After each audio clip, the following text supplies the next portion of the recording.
Ce matin, je voudrais parler avec vous de l'Église normale. Nous avons une famille pastorale qui démarre un nouveau mandat, un nouveau ministère dans cette communauté, également dans une autre communauté plus petite, à Lyon-la Passerelle. Et donc voir un petit peu ce que dit les évangiles et le Nouveau Testament, les épîtres de l'Église. Vous allez voir que les auteurs utilisent de nombreuses images pour essayer de définir l'Église.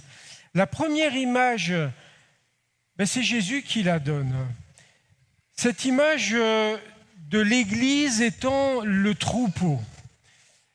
Et dans l'Évangile de Jean, au chapitre 10, Jésus définit finalement ce qu'est aussi un berger.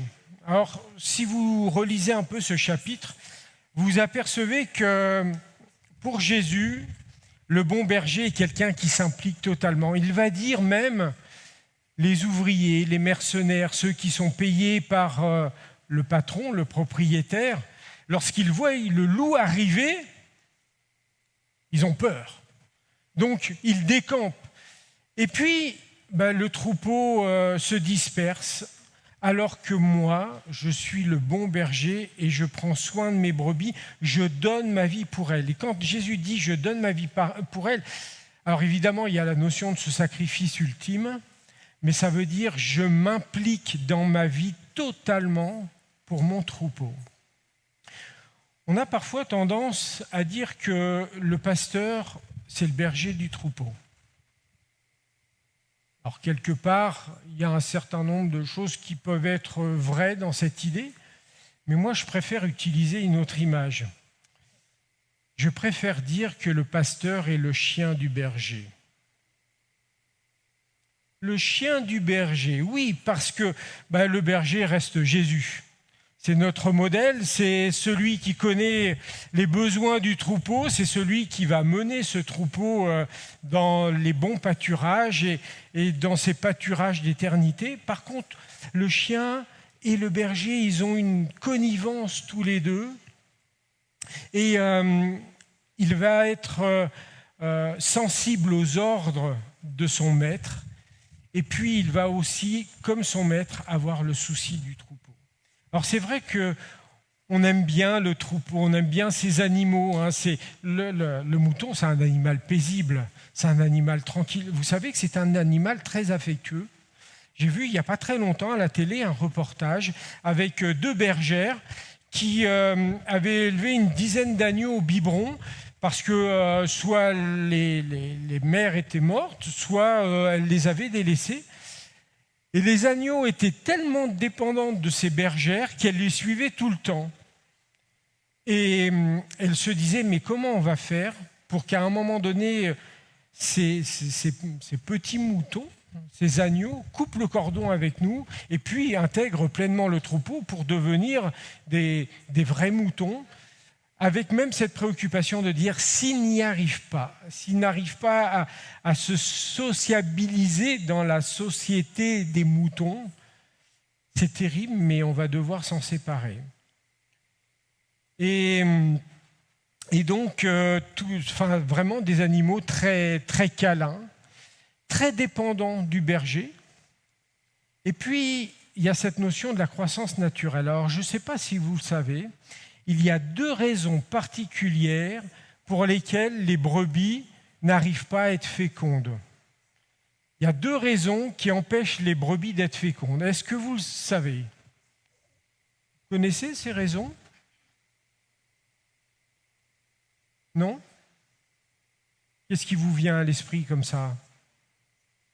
Le stress, oui, tout à fait. Ça, c'est une première raison. Lorsque ces animaux sont stressés, on sait que c'est des animaux paisibles, tranquilles, mais quand elles sont stressées, les brebis n'arrivent pas à être fécondes. Et puis, il y a aussi une deuxième raison. Et celle-là, elle est beaucoup plus étonnante. Pardon ? Alors, la peur, c'est lié au stress. La nourriture, on n'est pas très, très, très loin. C'est lorsque les brebis sont trop grasses.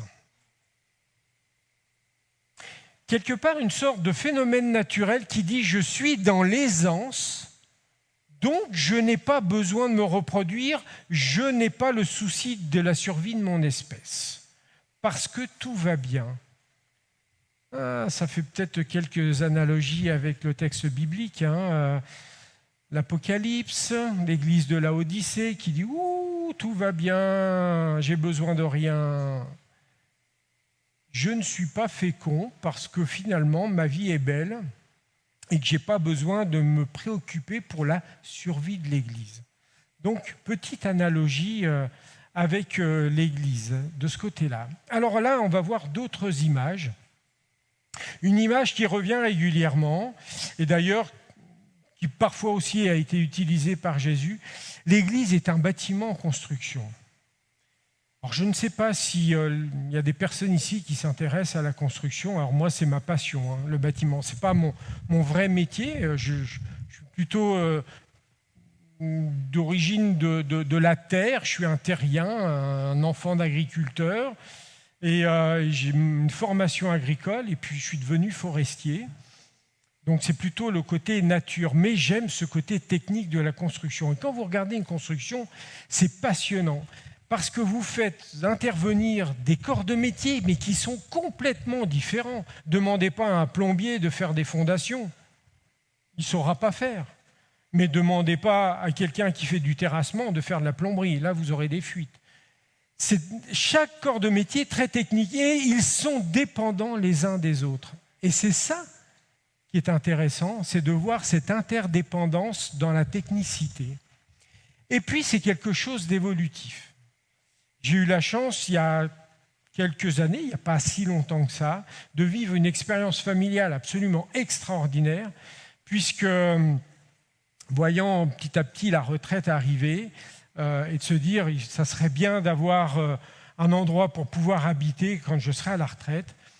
Et donc, j'ai acheté un petit bout de terrain dans les Cévennes, et avec la famille, donc avec mon fils, mon beau-frère, mes gendres, nous avons construit ma maison, tous ensemble, sans faire appel à des professionnels. Et donc, chacun, avec ses compétences, nous avons pu construire les choses. Et ça va faire quoi ? Ça va faire 7-8 ans que la construction est terminée. Une belle maison en bois, vous savez, je bricole toujours. Il y a toujours des choses à faire. Une construction, ça vit aussi. Et donc, si l'Église est en construction, l'Église est en chantier permanent.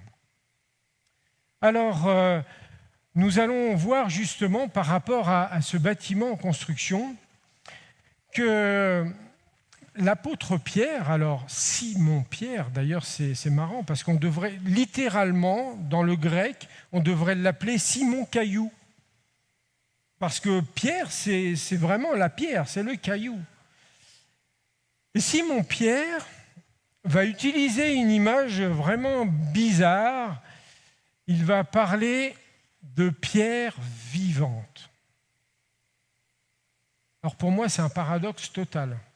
Parce qu'il n'y a rien de plus inerte qu'une pierre. Caillou, vous le mettez dans un endroit, vous le placez là, si personne ne le touche, vous revenez 10 ans plus tard, vous le retrouvez. D'ailleurs, dans les Cévennes, là où j'habite, beaucoup de propriétés sont bornées avec des petits tas de pierres que l'on met pour marquer les limites de la propriété. Pourquoi ? Parce qu'une pierre, ça ne bouge pas. Alors, Simon-Pierre va rajouter cette notion de dire la pierre, c'est bien, c'est dur, c'est fort, c'est costaud, mais il faut qu'elle soit vivante si on veut que la construction grandisse et puisse s'édifier. Alors ça, c'est l'autre terme que Pierre utilise et qu'on voit mais tout au long de la Bible, cette notion d'édification et de croissance permanente. Alors évidemment, on l'utilise pour la construction, de voir les murs qui montent, qui s'édifient, mais on utilise aussi ce terme souvent pour parler de la construction personnelle, de la construction spirituelle. Et on va l'associer à des termes comme l'affection, la grâce, la vertu, la sainteté, ou voire même la bénédiction. Ce qui veut dire que nous ne sommes jamais remplis à ras d'affection, de grâce ou de bénédiction. Nous en avons besoin de manière permanente. Nous sommes, nous aussi, en construction jusqu'au retour du Seigneur. Une autre image. Alors là, Paul va utiliser, il aime bien la notion du corps, et il va parler du corps en mouvement. Alors c'est un texte qui est pris de l'Épître aux Éphésiens, épître qui est notre sujet d'étude ce trimestre.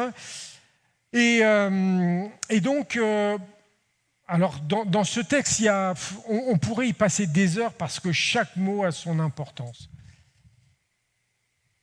Paul va dire, donc c'est de lui, Christ, et grâce à tous les liens de son assistance, que tout le corps, bien coordonné, et formant un solide assemblage, tire son accroissement selon la force qui convient à chacune de ses parties et s'édifie lui-même dans la charité ou dans l'amour selon les versions.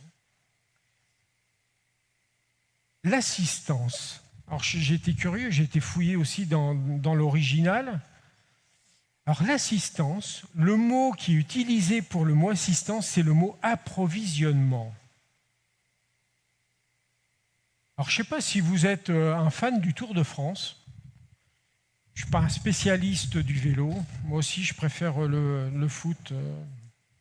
Et quand vous regardez même les marathons, etc., vous voyez que les coureurs ne s'arrêtent pas, les cyclistes ne s'arrêtent pas, mais au bord de la route, vous avez des gens qui donnent des petits sacs avec des gourdes et puis avec des barres énergisantes pour donner de la force pour la suite du parcours. Ils ont des stands d'approvisionnement. Je trouve ça très intéressant d'utiliser ce terme pour chacun de nous. Jésus nous approvisionne en permanence. Ce matin, avec le groupe d'école du sabbat, on en parlait, on dit c'est le lien que l'on tisse avec le Seigneur qui va nous faire grandir, qui va nous faire avancer. Et donc, nous sommes approvisionnés régulièrement par Jésus, qui nous donne justement des produits énergisants pour notre foi, pour nous permettre de grandir, des choses que l'on trouve dans la parole de Dieu. Paul va rajouter que ce corps, il faut qu'il soit bien coordonné. Et ça, vous le retrouvez dès le plus jeune âge avec les enfants. C'est quelque chose de très compliqué, la coordination. Il y a quelques temps de ça, je me suis lancé un défi, je n'étais pas tout jeune, entre 45 et 50 ans. J'avais un vieux rêve que mes parents m'ont toujours refusé, c'était de pouvoir jouer de la batterie.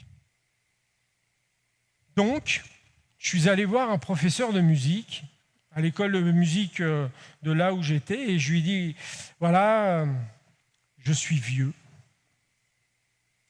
mais j'ai envie de jouer de cet instrument, est-ce que c'est encore possible à mon âge ? Il m'a dit, mais il n'y a pas de problème, avec du travail, on peut toujours arriver à tout, alors pas forcément à un super niveau, mais vous pourrez jouer de la batterie.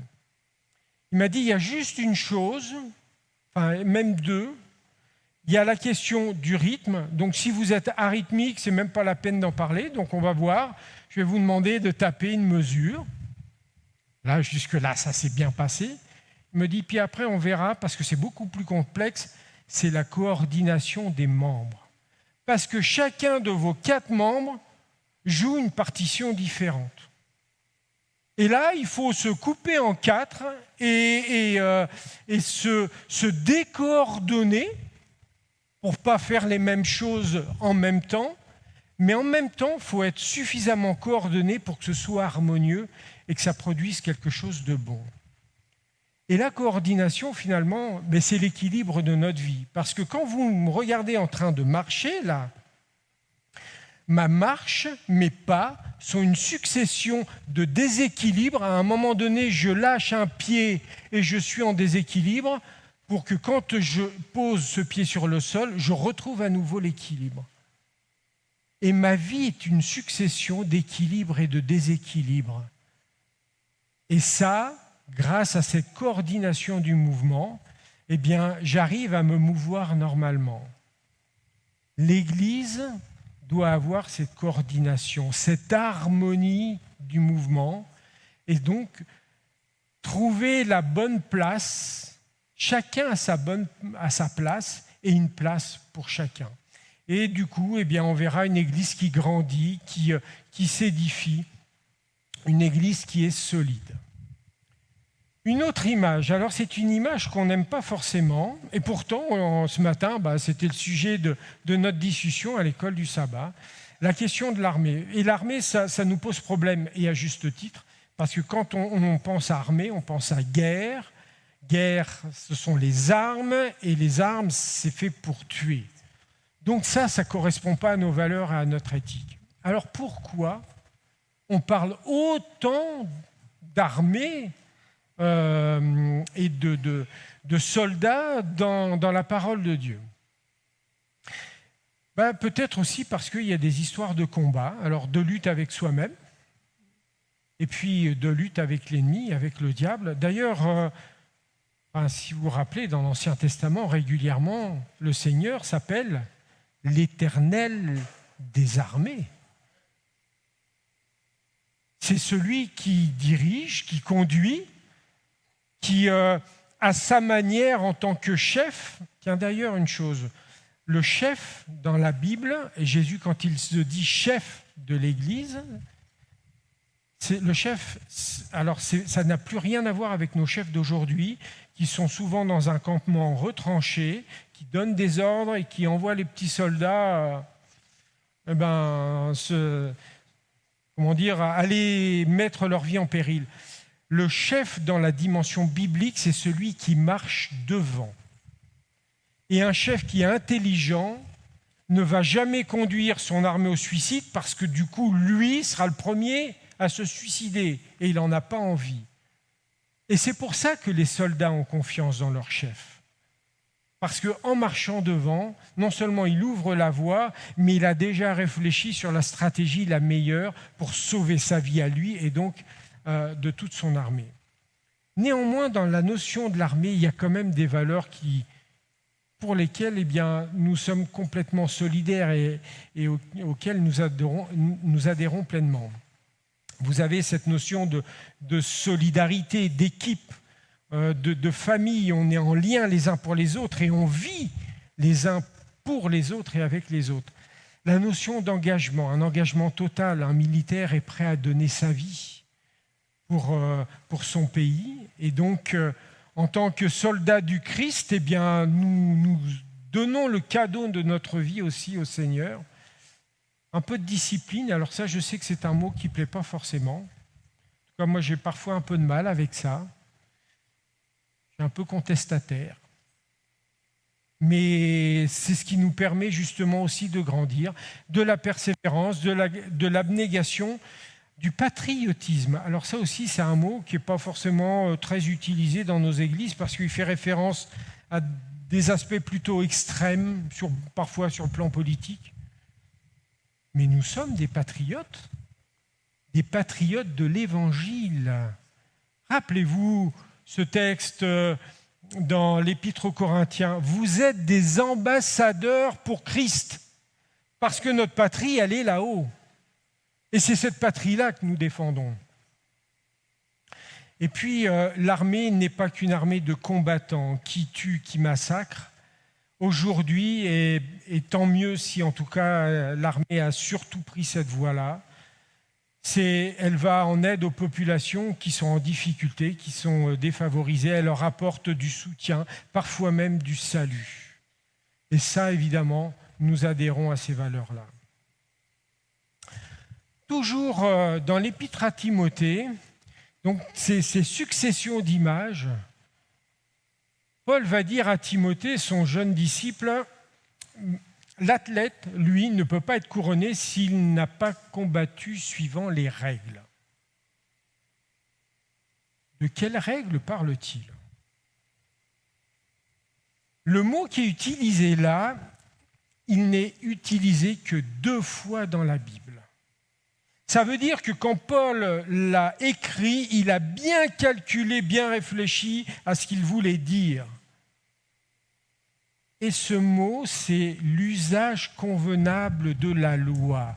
Donc si on peut retraduire ce verset, c'est « l'athlète n'est pas couronné s'il n'a pas fait un bon usage de la loi ». Faire un bon usage de la loi. Ni trop peu. Un usage équilibré. Ça aussi, ça doit en tout cas nous éveiller dans notre rapport aux règles et à la loi. Je parle de la loi de Dieu, évidemment. Paul va continuer ces images en disant « Mais l'Église, c'est comme une exploitation agricole.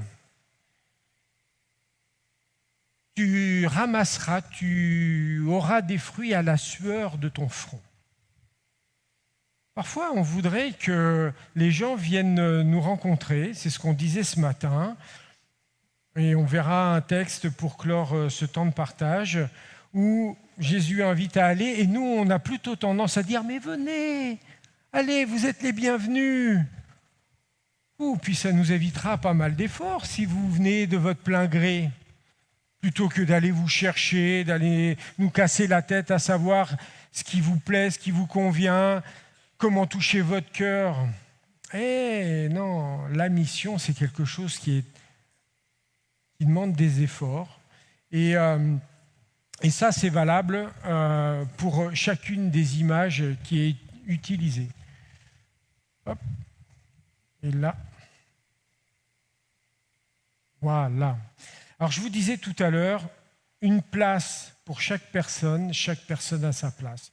Et là, Paul rappelle aux Corinthiens justement cette notion-là, en disant, mais chacun a son utilité dans l'Église, mais quoi qu'il en soit, le dernier mot, celui qui finalement est grâce de toutes choses, c'est notre Dieu. C'est lui qui fait grandir.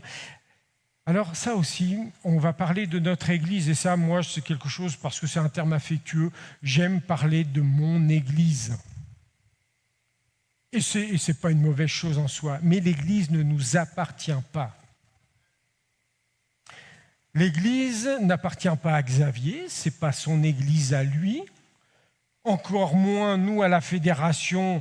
On va parler de nos églises à la fédération, c'est celles avec lesquelles on a de l'affection, mais ce ne sont pas nos églises à nous. C'est l'Église du Seigneur. Et nous sommes là à son service, parce que c'est lui qui fait grandir. Et donc, quels que soient les termes que nous utilisons, vous apercevez que dans le sport, l'armée, l'agriculture, la construction, la notion d'effort est toujours présente. On ne peut pas être un chrétien cool, tranquille, peinard. Non, ça n'existe pas. À partir du moment où nous sommes engagés avec le Seigneur, nous sommes dans la course. C'est ce que nous disait tout à l'heure notre ami qui menait la liturgie. Nous sommes dans la course, ou alors nous sommes dans le combat, nous sommes dans la construction. Nous moissonnons. Nous sommes dans l'effort en permanence. Et puis, cette dernière image que je voudrais évidemment associer à Jésus, Jésus va dire, moi j'aimerais que vous soyez une école internationale. Une école qui fasse des disciples, mais des disciples partout, que vous inondiez la planète pour pouvoir témoigner de l'Évangile. Et ça, c'est aussi une belle mission, c'est aussi une belle image. N'oubliez pas le premier verbe, aller, sortir d'ici, sortir de sa zone de confort. Qu'est-ce qu'on est bien ensemble le sabbat, et c'est une bonne chose de se fortifier tous ensemble. Mais nous avons toute la semaine pour être des témoins de l'Évangile, pour parler autour de nous de ce que Dieu fait dans notre vie. Allez de par le monde et enseignez ceux que vous allez rencontrer de tout ce que le Seigneur nous a donné. Voilà les différentes idées que je voulais partager avec vous ce matin. Il y a encore évidemment beaucoup d'autres images par rapport à l'Église. Une Église qui porte les valeurs du Christ, donc un troupeau qui aime son berger, qui le suit fidèlement et qui est reconnaissant de toute l'attention du berger vis-à-vis d'elle. Une armée qui est engagée dans le salut des autres. Un champ qui produit beaucoup de fruits. Une école de disciples. Une construction en évolution constante. C'est jamais fini. L'Église est en chantier permanent. Et puis un corps qui se développe avec beaucoup d'harmonie et d'équilibre. Voilà ce que, en tout cas, pourrait être l'Église dans l'idée des différents auteurs du Nouveau Testament. Alors oui, l'Église est en chantier, mais ça ne nous empêche pas, avec nos limites, nos moyens. Des fois, on voudrait être des professionnels de la prédication, de l'évangélisation. Mais non, le Seigneur nous demande, chacun d'entre nous, à être ses témoins là où nous nous trouvons. Que ça puisse être notre cœur de vie, notre motivation à chacun d'entre nous, que vous puissiez vous sentir bénis par l'accompagnement du Seigneur Jésus, notre berger, bénis également par l'assistance du chien de berger, celui qui est là à côté du maître et qui reçoit les ordres pour que le troupeau se porte bien et que vous puissiez être au bénéfice de tout cela pour justement faire grandir la moisson. En tout cas, c'est ma prière pour chacun d'entre nous. Amen.